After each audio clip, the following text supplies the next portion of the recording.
Les amateurs le savent, depuis quelques années, le marché des bières locales explose. Comment expliquer ce boom économique? Pour répondre à cette question, nous sommes allés voir 3 brasseurs de l'Ouest.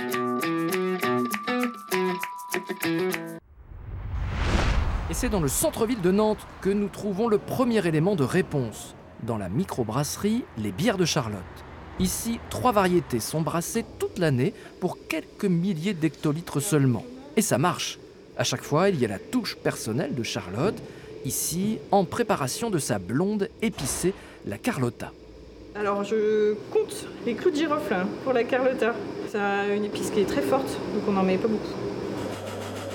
Des mélanges originaux et des produits naturels, c'est l'une des bases du succès des bières artisanales. Autre ingrédient important, pour le premier cercle des plus petits brasseurs, la proximité. On fait de la vente directe donc pour que les clients du quartier de Nantes viennent. Et puis donc, tous nos points de vente, les bars, les restaurants, les épiceries sont toutes à Nantes. Parce qu'après, travailler plus loin, ça veut dire de la logistique, du transport. Et je pense qu'à Nantes, il y a largement de quoi faire pour tout vendre. Et quelles sont les origines du renouveau des brasseries artisanales? Afin de répondre à cette nouvelle question, direction le Finistère pour remonter à la source et trouver la référence en la matière, la brasserie Coref. Elle a été fondée en 1985 à Morlaix avant de s'installer il y a 18 ans à Carhaix. À l'origine, 2 amis qui s'inspirent de ce qui se fait déjà à l'époque en Angleterre et qui se lancent alors dans un pari un peu fou. Ils sont arrivés en Inde dans un marché de géants, donc ça n'a pas été simple à vendre aux chambres de commerce et aux banques. Fort heureusement pour eux, c'était 2 salariés du Crédit Mutuel de Bretagne, donc ils ont réussi à trouver un banquier pour leur suivre dans leur délire. Mais c'est vrai qu'à l'époque, personne ne croyait que c'était possible ou envisageable, quoi.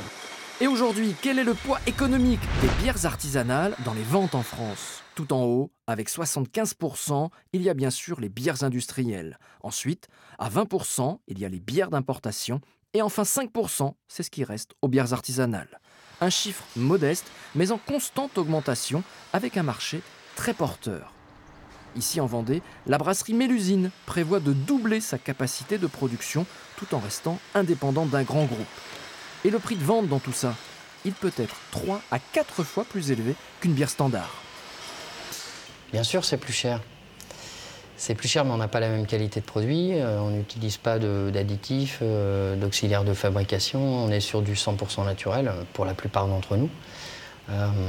Donc on arrive avec des produits très différents, fabriqués en France avec des ingrédients français. Ça a aussi du sens.